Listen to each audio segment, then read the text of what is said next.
What if I told you that choosing the wrong mortgage today could cost you thousands over the next 5 years? That is not an exaggeration. It is the reality of today's market. Welcome back to Getting Your Shit Together. If you are a homeowner or planning to buy one soon, this episode is a must listen. We are going to discuss about one of the significant financial decisions any mortgage borrower has to make. Should you go with a variable mortgage right now? You have all probably seen the headlines. Everyone is talking about interest rate cuts. The experts from the big banks predict that the actions of Bank of Canada could see prime rate drop to 4.7% by the end of 2025, while others think we could see prime rate as low as 3.70% if economic conditions worsen. Well, especially with the growing concerns over a US Canada trade war. It sounds good if you're a borrower, right? Banks are saying variable rate borrowers could save about $6,000 in 5 years on a typical mortgage. The scenario they quoted is a typical borrower financing a half a million home with 10% down over 25 years would save about $100 per month. So that would equate to about $6,000 over the 5 years. But is that the full story? Not quite. Let's break this down and figure out whether a variable rate mortgage is the right move for you. Let's start by reviewing how does the Bank of Canada decide its interest rates? While there is no fixed formula or an equation, the Bank of Canada doesn't just change its policy rate on a whim. There is a method to the madness, and it comes down to factors such as these. Inflation.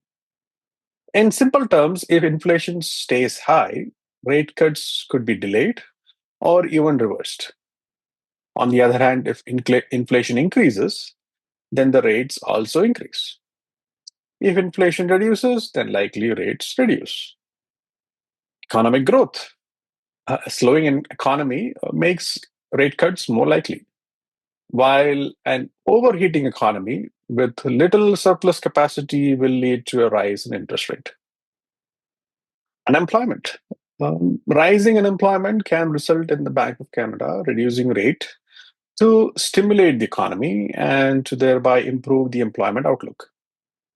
While a low unemployment rate can also indicate an overheating economy, which could in turn lead to the bank raising the rates. Global events, trade wars, recessions, financial crises, pandemic, etc., can also move rates up or down. Now, what I just laid out is a very simplistic theory behind such rate decisions. But the real world is a messy place, and there is little certainty about which way these factors will evolve in future when making these decisions. This results in decision making being very challenging for any central bank. Moreover, these factors do not change in isolation. Inflation can increase while the economy is heating up, or maybe even it is cooling down, like in the scenario of a stagflation. The degree and impact of various events or trends could vary, and the resulting policy actions from Bank of Canada would also vary accordingly. Hence, there is no fixed formula or equation to determine what the prime rate could turn out to be. The key lesson that we learn from history is that interest rates do not stay the same for 5 years straight. They go up, they go down. So when experts tell you that a variable rate is better because rates will fall, what they're not saying, well, at least not loudly, is that rates could just as easily go up before your mortgage term ends. So, given this uncertainty, how do you approach this? I think it boils down to your personal temperament and financial situation. And let's explore this further. So, who should consider a variable rate mortgage? The question to ask is, what kind of borrower are you? Are you an opportunistic risk tolerant saver? And you might fit in this category if you think the current rates are too high and you would expect them to fall. You are convinced that the variable rates historically perform better over the long run. You are also convinced that locking into a fixed rate today could mean paying more over the long run if cuts happen soon. More importantly, you believe you can time the market. When interest rates start rising again, you will convert your mortgage to a fixed rate before it's too late. An example of someone who fits this profile should have a stable income that can absorb short term fluctuations, sufficient emergency savings as a cushion to counter any downside, a close eye on economic trends to anticipate shifts, and finally, the confidence and the discipline to switch to fixed rate at the right time. If the rates drop, you win. But if they start creeping up, your move is to act fast, either by locking into a fixed rate or adjusting your financial strategy. But here's the danger: do not be the frog in boiling water. During the pandemic, interest rates rose faster and higher than anyone expected. Some borrowers held on to their variable rates too long, thinking the hikes would stop. And by the time they realized that the trend had shifted, it was too late. They were stuck with payments they never anticipated. Trends change. Rates do not travel in just one direction. They could shift structurally, meaning what worked before might not work again. So if you see yourselves as a risk tolerant saver, ask yourself, will you truly recognize when it's time to lock in? Are you prepared to act decisively when the moment comes? Because in the mortgage game, hesitation can cost you big time. Now, you could also be a flexibility seeker, and you may fall into this group if you plan to sell or refinance before your mortgage term ends. But maybe the timeline isn't that firm. You want lower penalties in case you do break that mortgage. A typical borrower in this category would be someone who usually prefers fixed rate mortgages, but is choosing variable only because they have a transaction, like a sale or a refinance in mind. Once that transaction is completed, they typically would go back to the same fixed rate for stability. For example, you could be planning to upgrade your home in the next 1 to 2 years, but aren't really sure exactly when.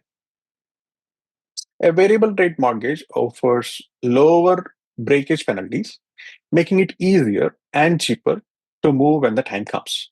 Or you may want to renovate your home and refinance within the next 1 to 2 years to access the needed funds.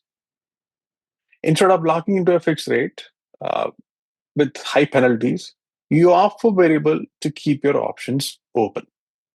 In short, flexibility seekers aren't in the variable rate option for the long hold.